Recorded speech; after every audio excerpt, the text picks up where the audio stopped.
Tonight's Inside Look, the world's richest people and the taxes they pay or don't. Attorney General Merrick Garland tonight saying he is making it a top priority to investigate the leak of 15 years of confidential IRS documents from thousands of taxpayers. That data published revealed in a stunning report by ProPublica. This is an extremely serious matter. People are entitled, obviously, to the greatest privacy with respect to their tax returns. I promise you it will be at the top of my list. Garland's remarks coming after ProPublica reported that some of the richest people on the planet, including Jeff Bezos, Elon Musk, and Michael Bloomberg, paid little, if any, federal income taxes. Also, according to ProPublica, the true tax rate for Bezos, the richest person on the planet, was 0.98%.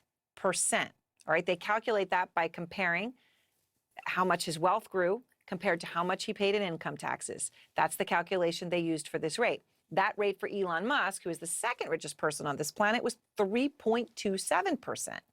And for Warren Buffett, who for years, of course, has called for higher taxes on the rich, his true tax rate happened to be the lowest of all, 0.1%. Less than 10 cents for every $100 he added to his wealth.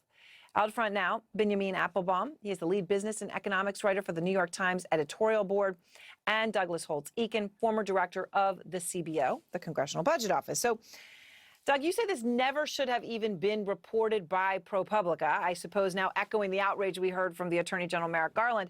Why?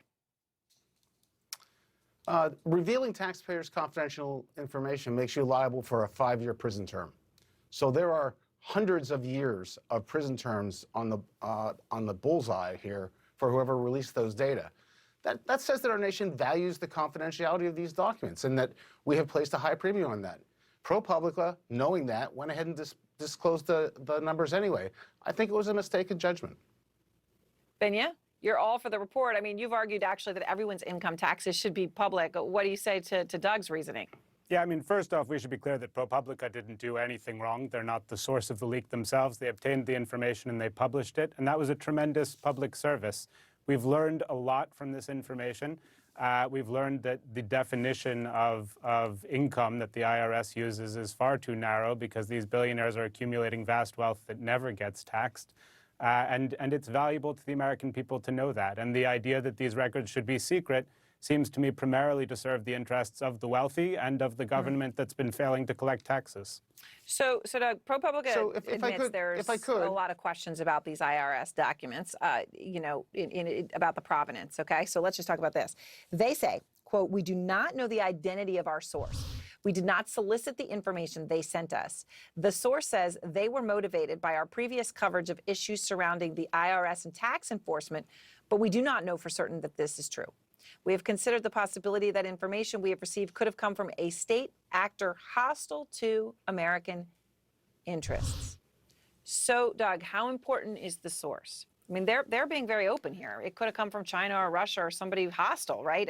They're not beating around the bush. So here's the point. These documents shouldn't be made public. We've made it a national priority that they not be made public, regardless of who is giving them to ProPublica in this case.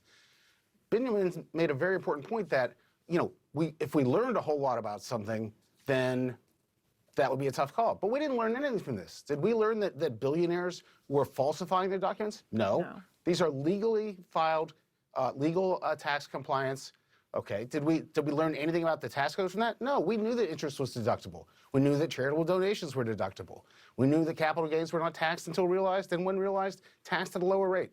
We learned nothing by the revelation of these documents. All we did is harm the confidentiality of individuals' tax returns. I mean, Benya, you know, obviously there's the possibility it could be because of a hostile state actor, which I know, you know, does that change your analysis at all? You know, if this came from somebody inside the IRS who feels a moral obligation to leak it, by the way, it carries a jail sentence, or it came from Putin's KGB. Look, here's what we know for sure, which is that this information came from the IRS. None of the billionaires have disputed the accuracy of the information. How it got from point A to point B, I don't know. But I think the real point here is that the information has value and that ProPublica acted responsibly in publishing it. and in sharing it with the American people. You know, it's interesting that when we started having an income tax a century ago, we did publish the amounts that people paid. There was an outcry by the wealthy. We stopped doing it because the wealthy didn't like it.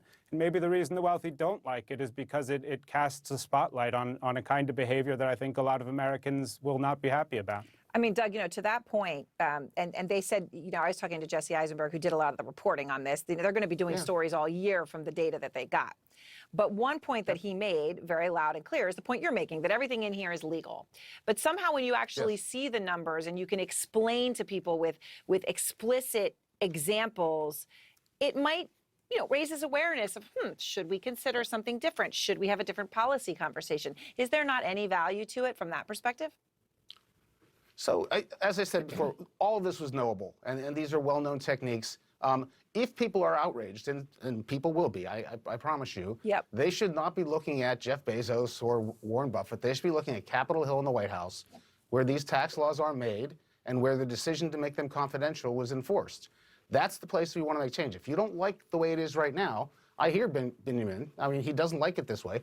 That's the way you change it, not by going against the law of the land and the values that embodied in them, like the way ProPublica did.